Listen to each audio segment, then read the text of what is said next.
Gak pernah terbayang dalam hidup aku terkena penyakit yang bisa menyebabkan kebutaan. Hai, kenalin, aku Via. Aku glaucoma fighter. Karena itu, aku jadi low vision, seorang dengan penglihatan rendah. Mungkin kalian yang udah ngikutin aku dari lama udah tahu penyebabnya. Tapi aku gak bosan sharing ke kalian supaya kalian gak ngelakuin kesalahan yang sama kayak aku. Dan gimana aku bisa survive sampai sekarang. Menerima kondisi penglihatan yang terus menurun, adaptasinya emang gak mudah. Tapi aku tetap berusaha supaya gak stuck di situ aja. Sejak kecil mataku emang udah minus dan sering banget ganti kacamata. Tapi gak ada satupun kacamata yang aku suka. Dan akhirnya jadi bikin aku sering pakai solvent tiap hari. Dari situ mataku jadi suka iritasi. Jadinya aku pakai obat tetes mata dan malah jadi kebiasaan jelek yang aku sepelein. Saking seringnya aku pakai tanpa sadar, ternyata itu bikin mataku jadi rusak.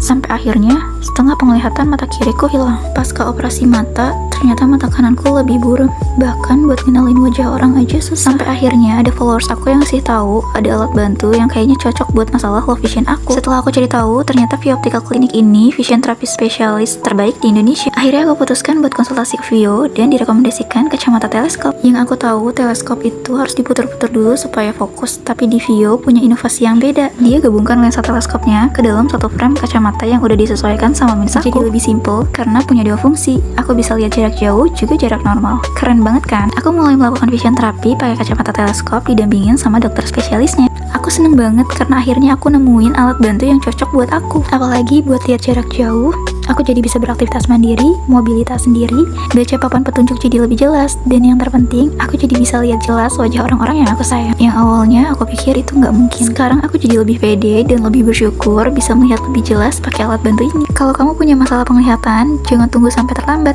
Konsultasikan aja langsung ke Vio, karena Vio paling paham tentang penglihatan kamu.